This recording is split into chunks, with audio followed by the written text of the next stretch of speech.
I think a great example of the need of resilience of future networks.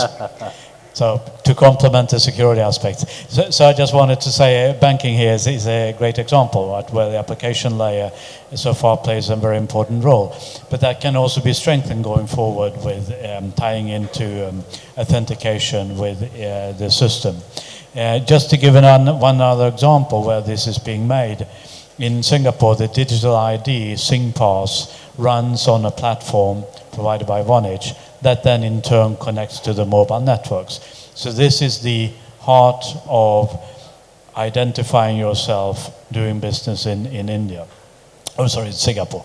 And that then, of course, can be a vital component if you want to do, let's say, a voting scheme where identity has to be accounted for also.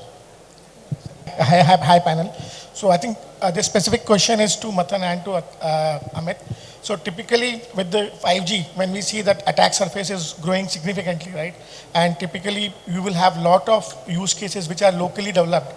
Do you see that it is important to be sharing threat intel among the local service providers, because the use cases will be again specifically local, and you will have a, so I just giving example that as I think Mathan mentioned, so when you look at payments, so if you see US or other regions, it is like you don't have an OTP kind of thing. In India, we have an OTP kind of solution, but still at the end of the day, we end up in places like Jamtara, right? So from that perspective, when you see cases for 5G, do you feel that how do you look at threat intel as an important thing?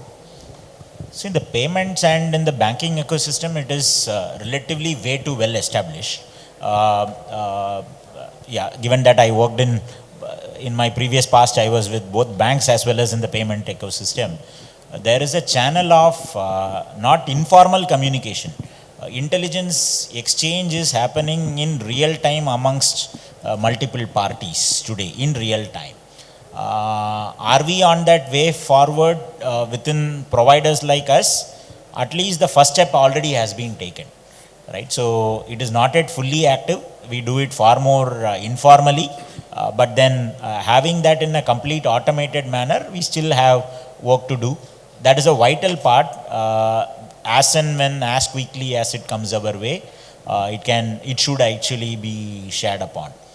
Personally, within Vodafone Idea, the one thing that we have done is we have participated, we already are part of NCCC plus NCCC and the critical infrastructure part. So in one of the part, we are already sharing live threat intel information back. So with that in place, I think equally other providers doing and equally amongst us sharing information makes it far more important. And the necessity is there. Yeah.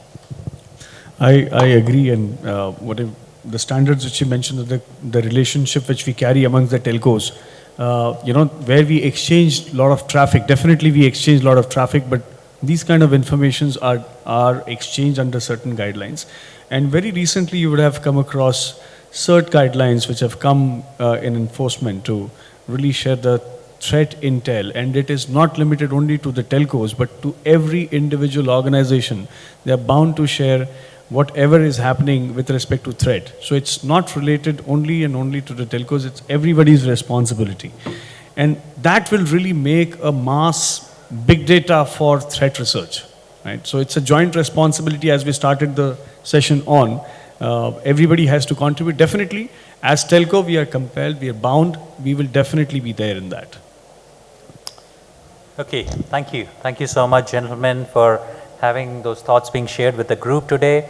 I hope when we started the session, we said we'll bring across perspectives which will help you fulfill the appetite around cybersecurity, especially in the world which is now more connected.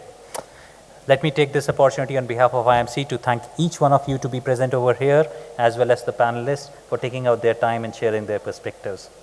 Before we let them go, just a token of appreciation.